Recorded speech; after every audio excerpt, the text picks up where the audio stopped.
আসসালামু আলাইকুম। আশা করি সকলে আল্লাহর অশেষ রহমতে খুব ভালো আছেন। আমি আলহামদুলিল্লাহ খুব ভালো আছি। বাংলাদেশ পুঁজিবাজার আজকে মার্কেটে যে লেনদেন হয়েছে ৩৯১ কোটি টাকা, তার মানে হচ্ছে গতকালকে আমরা দেখেছি যে ৫১৯ কোটি টাকা লেনদেন হয়েছে। আজকে লেনদেন অনেকটা কম, মার্কেটের হাবভাব কিছু বোঝা যায় না, কারণ এটা বাংলাদেশের শেয়ার মার্কেট, একদিন উঠলে 3 দিন কমে, তাই না?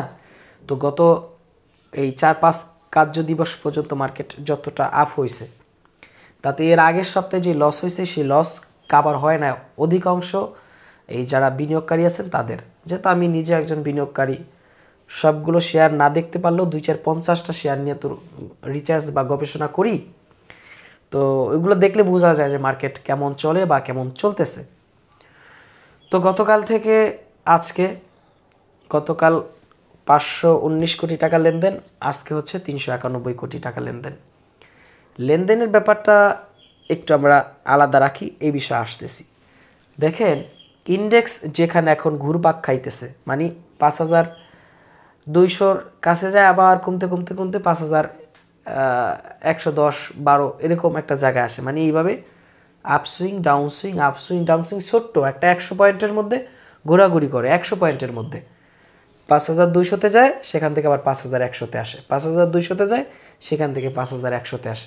অথচ কত বড় একটা মার্কেট, সেখানে এই ১০০-র মধ্যেই সীমাবদ্ধ হইতেছে গত ২-৩ মাস পর্যন্ত। মার্কেটের বর্তমানে যে অবস্থা, সামনে রাজনৈতিক একটা পরিস্থিতি কি হবে এটা কেউ জানে না। এই কারণে মার্কেট উপরে উঠতে পারতেছে না। নির্বাচন ডেট কেউ বলতেছে যে সামনে ডিসেম্বর আসবে, কেউ আবার বলতেছে যে এরপরে হইতে পারে। এখন এই সমস্ত বিষয় নিয়ে অনেকে বিনিয়োগই করতে চায় না। একটা 30 টাকার শেয়ার 6 টাকা 5 টাকায় আছে, কেউ কিনতে চায় না। তার মানে তারা আর কবে বিনিয়োগ করবে বলেন?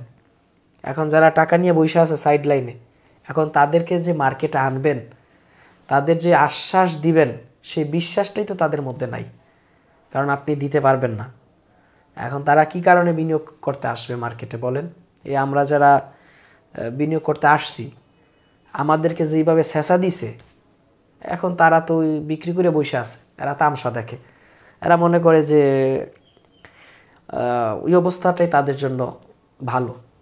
এখন এই যে আমাদের পরিস্থিতি তৈরি হলো, এই পরিস্থিতি নতুন যারা মার্কেটের পরিচালনা করার জন্য আসছেন, আপনাদের কারণে হয়েছে, এতে কোনো সন্দেহ নাই।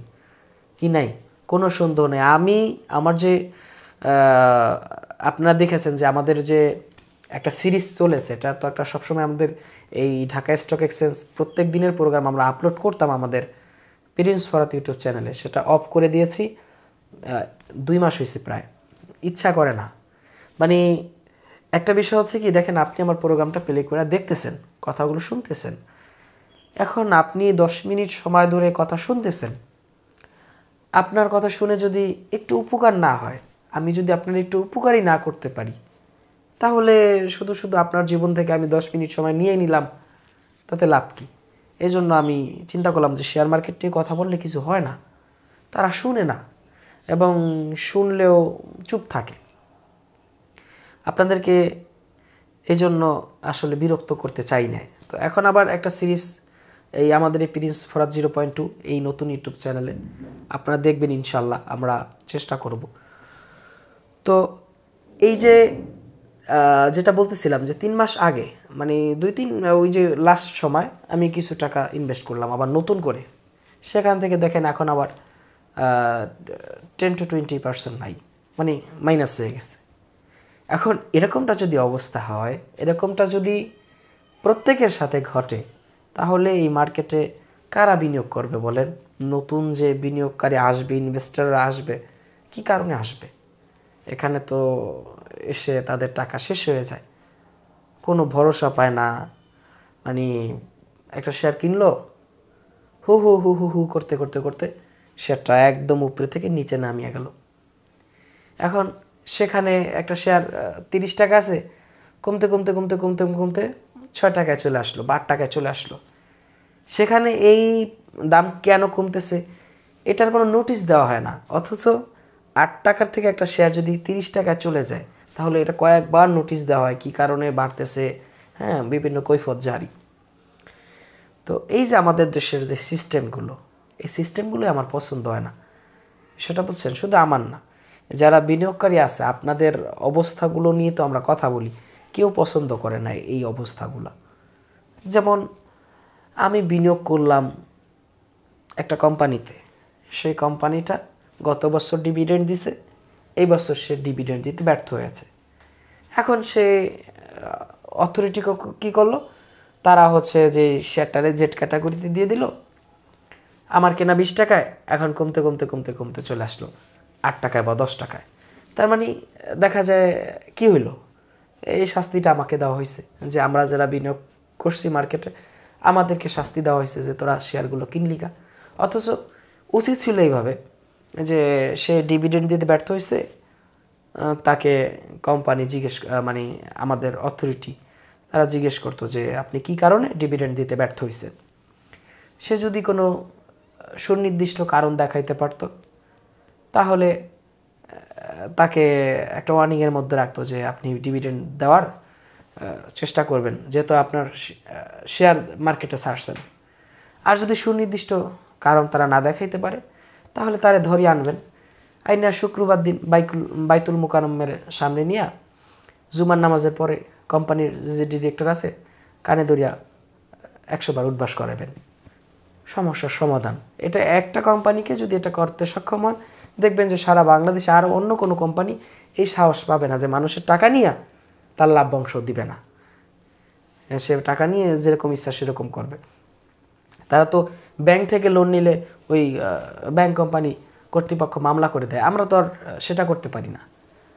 আমাদের অথরিটি যারা আছে, রেগুলেটর যারা আছে, তারা যদি এই ধরনের ব্যবস্থা না নেয় তাহলে তো এরকম হবেই।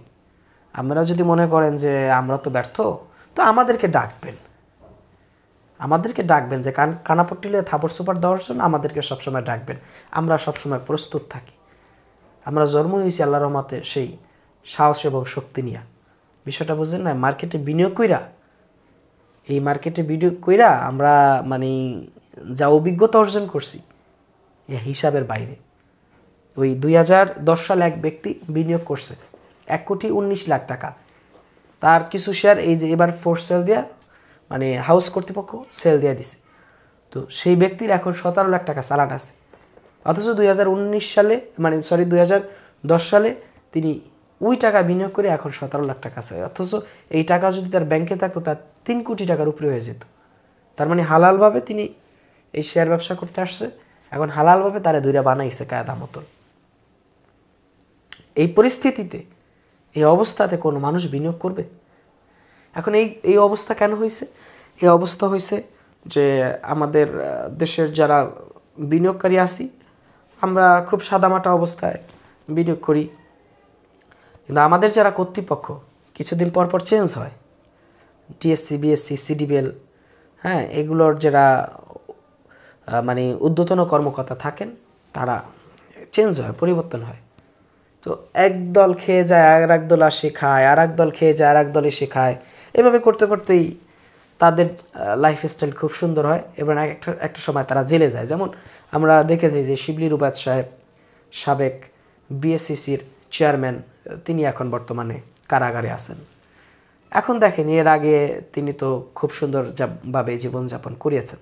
মানে এখন সেই সুন্দর জীবনযাপনটা, তার যে গাড়িতে চড়ে অফিসে যাওয়া আসা, বাসা থেকে মার্কেটে যাওয়া, এখন সে জেলে বসে গরম রুটি খান গমের। তো প্রত্যেকের অবস্থা এরকম হবে যে আমি অন্যায় করলাম, এখানে বসে ফুটানকি ফাটানকি কথা বললাম, আমি যদি অপকর্ম করি অবশ্যই আমার শাস্তি হবে। অবশ্যই কি হবে? আমার শাস্তি হবে। তাই আজকে আপনি মার্কেট পরিচালনা করতেছেন, আপনি যদি সুন্দরভাবে মার্কেট পরিচালনা করতে পারেন তাহলে আপনি মানুষের কাছ থেকে বাহ পাবেন। না, আপনি যদি সেখানে ব্যর্থ হন, আপনার কারণে যদি মানুষের ক্ষতি হয়, আপনার কারণে যদি মানুষ অনেকটা ক্ষতিগ্রস্ত হয়ে যায়, সে কারণে আপনি এখানে অবশ্যই আপনাকে সেই পরিস্থিতির জন্য রেডি থাকতে হবে। যেরকম পরিস্থিতি বিচারপতি মানিক সাহেব, তিনি কত ক্ষমতার জোরে কত কথা বলছেন, কত কি করছেন। সে কলা বাগানে যায় ঘুমাইছে, একটা বিছনাও পায় নাই। এখন তিনি কারাগারে।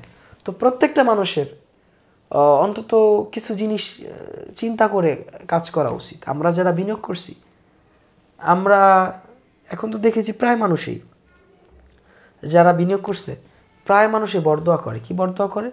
যারা মার্কেট পরিচালনা করে তাদেরকে বরদোয়া দেয়। আমাদের প্রোগ্রামের নিচেই দেখি কমেন্টসে অসংখ্য মানুষ তাদেরকে বরদোয়া দেয়। এখন বরদোয়া দিলে লাভ হবে কি বলেন? তারা অপকর্ম কইরা ফেলাইছে, তারা ভুল কইরা ফেলাইছে, সেই ভুলের শাস্তিটা আমরা পাচ্ছি। এটাই তো হচ্ছে।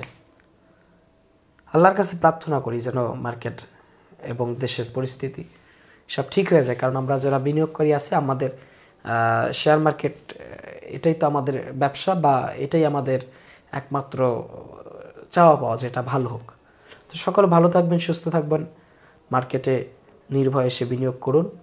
এবং যারা বিনিয়োগ কইরা আমাদের মতো আটকাইছেন, আবার বললেন না যে প্রিন্স ভাই আপনি বিনিয়োগ করার জন্য ডাকেন এরপর আইসা আবার লস খাই, এটা আবার বললেন না। বিনিয়োগ আপনার ইচ্ছা হলে করবেন, না হলে করবেন না, এটাই স্বাভাবিক, তাই না? তো এখন কিন্তু শেয়ারগুলো কেনার সময়, খুবই কম দামে আছে। আমিও টাকা পয়সা হলে কিছু শেয়ার এইভাবে আস্তে আস্তে কেনা বেচা করি। সকলে ভালো থাকবেন, সুস্থ থাকবেন। আমাদের এই নতুন চ্যানেলটি সকলে সাবস্ক্রাইব করে রাখবেন। আল্লাহ হাফেজ।